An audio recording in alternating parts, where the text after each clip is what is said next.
ओम नमः सिद्धेभ्यः, ओम नमः सिद्धेभ्यः।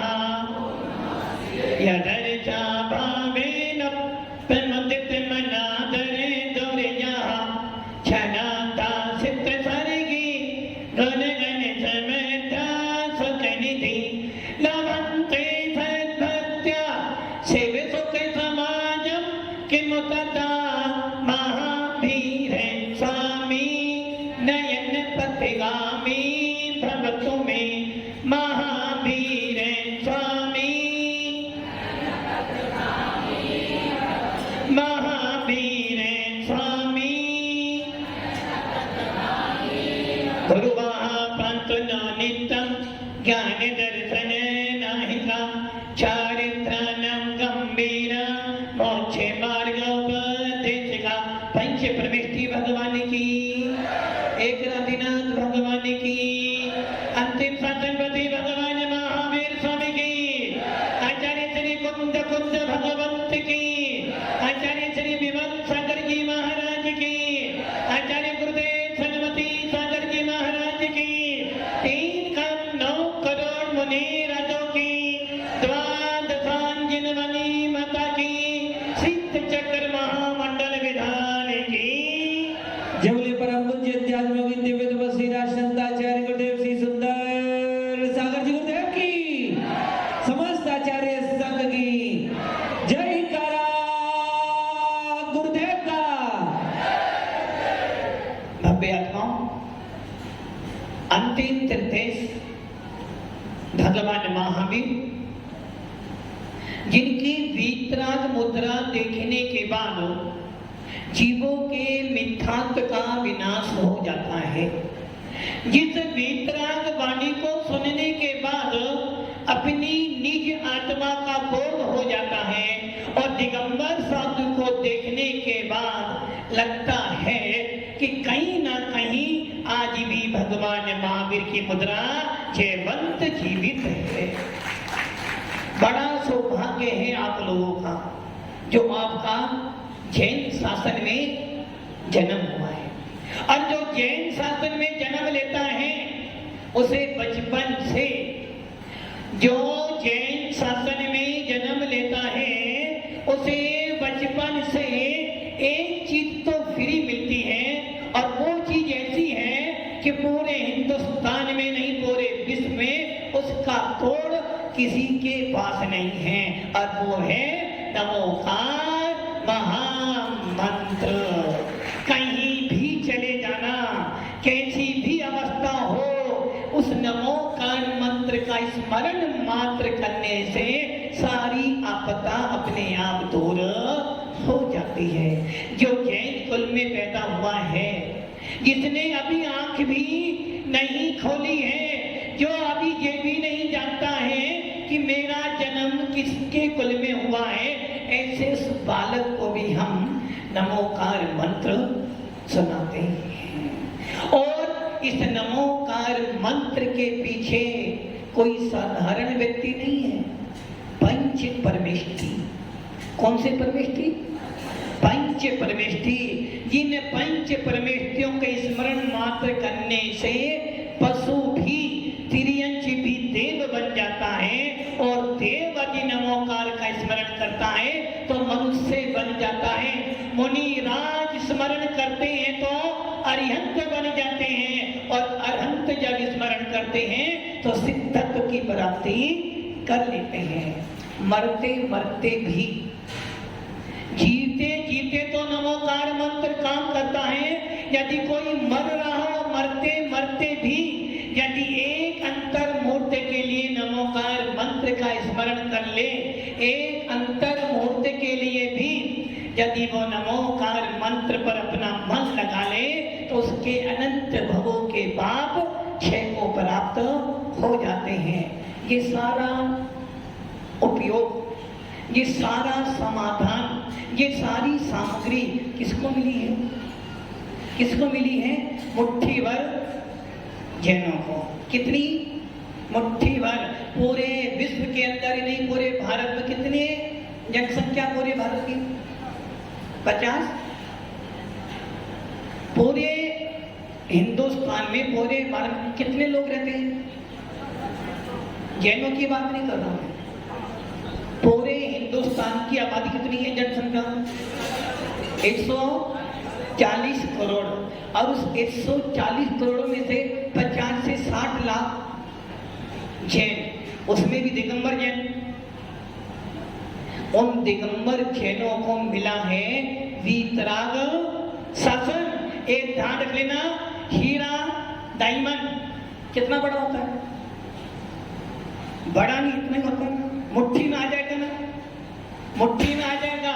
और एक लोहा, एक लोहा, एक व्यक्ति के पास, मान लो हमारे संजय भैया के पास पूरी भोपाल भरा, भोपाल का इतना ये उतना भरा हुआ लोहा पड़ा हुआ है, और हमारे अनिल जी के पास में एक मुट्ठी डायमंड है। बोलो धनवान कौन है? क्यों? उनके पास पूरा भोपाल 10 किलोमीटर में पूरे भोपाल का लोहा भरा पड़ा हुआ है। लोहे की कीमत कितनी है? हजारों में, और डायमंड की कीमत अरबों में। किंतु उनके पास डायमंड तो है, किंतु संजय के पास में पारस मणि भी है साथ में। आप बोलो, उनके पास पारस मणि भी है, बोलो क्या कहोगे? जहां जहां पारस मणि स्पर्श करेंगे लोहे को, वो सारा लोहा सोना बन जाएगा। बताओ अनिल की अमीर है या संजय भैया? अब अनिल तो ये ध्यान रखना, मुट्ठी भर जैन हो, और उस मुट्ठी भर जैन में मात्र मुट्ठी भर लोगों को मिला है वीतराग शासन। इसलिए हमारा शासन के लोग कम हो सकते हैं, किंतु मजबूत हैं। जहां जाते हैं ये नेत्र देव का झंडा ऊंचा करते हैं। भव्य आत्माओं, सिद्धों की आराधना, सिद्धों की आराधना मात्र धन कमाने के लिए नहीं है। जिन शासन मात्र पैसे के लिए नहीं है, जिन शासन है आत्मा से परमात्मा बनने के लिए। आप जो आराधना करने बैठे हो ना, आचार्य कुंद गोस्वामी कहते हैं प्रत्येक जैन व्यक्ति का जो नमोकार मंत्र बोलता है, जो सच्चे देवता गुरु पे श्रद्धा रखता है, ऐसे प्रत्येक मुमुक्षु का, मुमुक्षु मतलब जिसकी इच्छा मोक्ष जाने की हो, जिसकी इच्छा मुनिराज बनने की हो, जिसकी इच्छा रत्नत्रय धारण करने की हो, और जिसकी इच्छा निर्विकल्प समाधि मरण करने की हो, उसे कहते हैं मुमुक्षु। और ऐसा मुमुक्षु क्या करता है? मात्र एक ही लक्ष्य होता है कि मेरे को अपनी आत्मा को सिद्ध बनाना है। एक बार यदि सिद्ध बन गए, आचार्य कुंद स्वामी समय सार में कह रहे हैं बंदित्व सब सिद्धे, सारे सिद्धों को मेरा नमस्कार हो, और जो सिद्ध हो गए उनको भी नमस्कार, जो होने वाले हैं उनको भी नमस्कार, और जो हो चुके हैं उनको भी मेरा नमस्कार हो। अनंत सिद्ध हैं। अब उन सिद्धों की हम क्या कर रहे हैं? पूजा। आपके द्वारा 1 अर्घ, कितना अर्घ? 1 अर्घ आपके द्वारा चढ़ाया गया 1 अर्घ अनंत सिद्धों को समर्पित होता है। कब?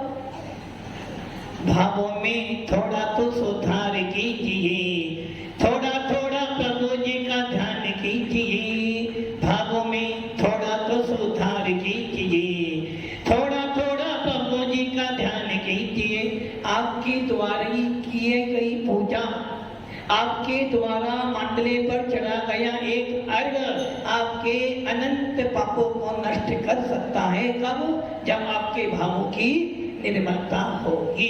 और यदि आपके भाव खराब हैं, आपके परिणाम खराब हैं, और आप सवेरे से लेकर रात तक भी नमो सिद्धाणम नमो सिद्धाणम नमो सिद्धाणम पढ़ते रहना, आपके कर्मों की निगरान नहीं होगी। हमारा जैन शासन भाव प्रधान है। भावों की निर्मलता होगी तो आपको फल मिल जाएगा, और भाव खराब है कितना ही पैसा दे देना, कोई फल मिलने वाला। श्रीपाल और मैना, ये ध्यान रखना, अष्टानी का पर्व जब जब भी आता है, जब जब किसकी याद आती है? श्रीपाल को कोई याद नहीं करता, सब के सब मैना सुंदरी को याद करते हैं। जो उस मैना सुंदरी ने दिखा दिया कि जैन शासन की लड़की कभी भी अपने भाग्य पर रोती नहीं है। जैन शासन की उस मैना सुंदरी ने दिखा दिया, जो मेरे भाग्य में लिखा है उसे तो भगवान भी परिवर्तित। क्या कोई भगवान तुम्हारे भाग्य को बदल सकता है? नहीं बदल सकता। जैन, तुम्हारा भाग्य कोई भगवान बदल सकता है? कौन सा भगवान? जिनेंद्र देव तुम्हारे भाग्य को बदल सकते हैं, खराब कर सकते हैं, अच्छा कर सकते हैं।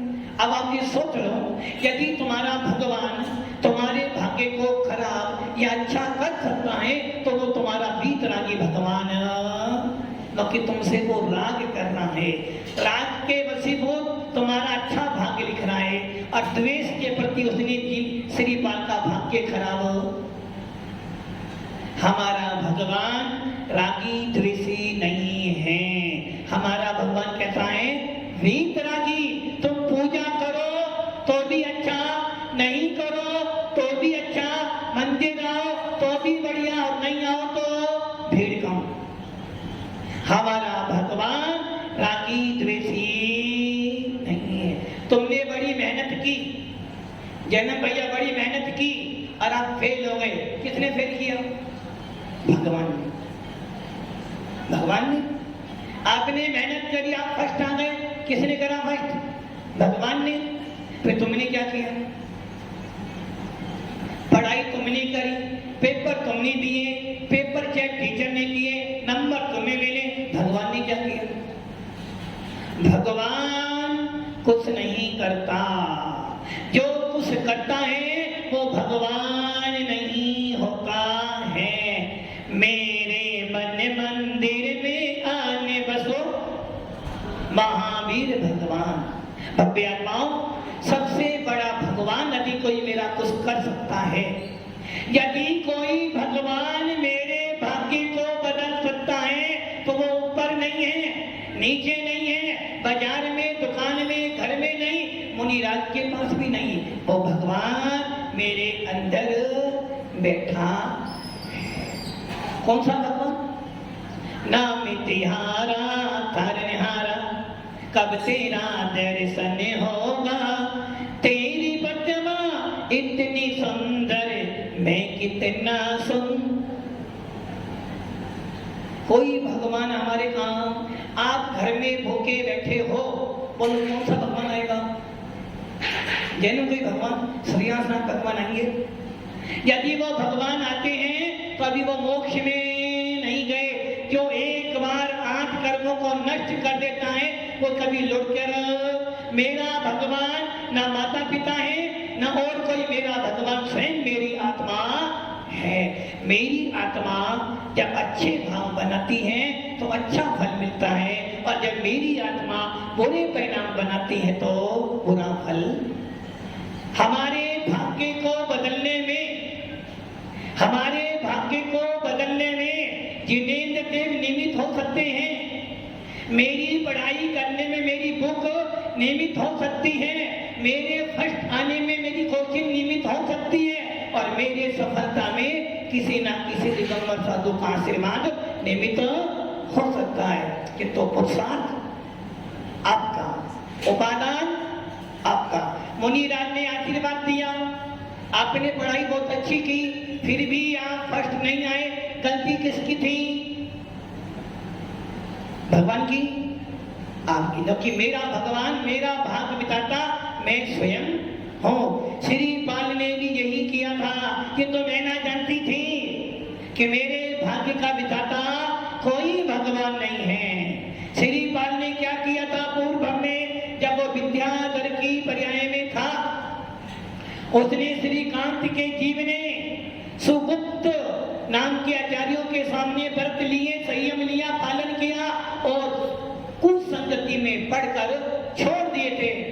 फल क्या मिला कि वो राजा था, कहां का राजा था?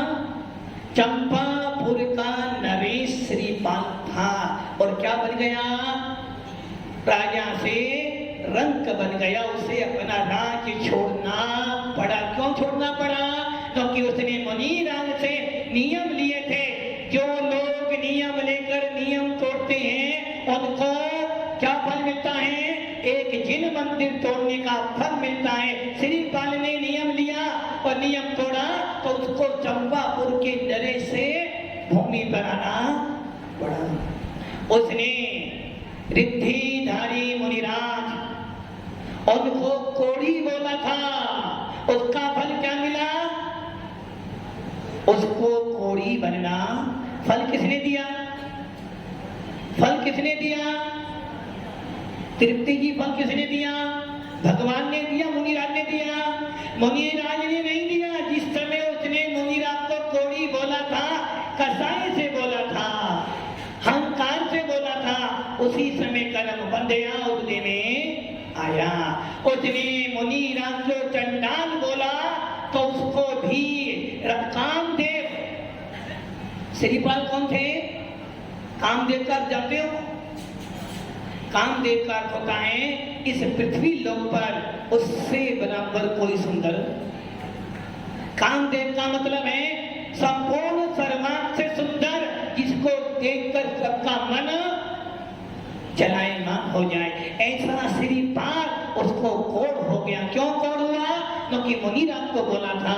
और जब वो राजसभा में गया तो लोगों ने उसे चंडाल का पुत्र कहकर बुलाया गया। तो एक ध्यान रख लेना, जो जो मुनियों के प्रति अपनी भावनाएं बुरी रखते हैं उनको कर्मों का बंध होता है। और जब कर्मों का बंध होता है तो फल भी मिलता है। भव्य आत्माओं, सौभाग्य है आपका कि आपको जिन शासन मिला और इस जिन शासन में जिनेंद्र देव की पूजा कर कर आप भावना भाव के हैं भगवान, इस भव में मुनि बन जाऊं तो सर्वोत्तम। क्योंकि इसके बाद अगली पर्याय मनुष्य की मिलने वाली, और यदि इस पर्याय में नहीं बन पाया तो अगली पर्याय में पंडित जी, अगली पर्याय में आगे मनुष्य पर्याय मिलेगी नहीं तो बनोगे नहीं।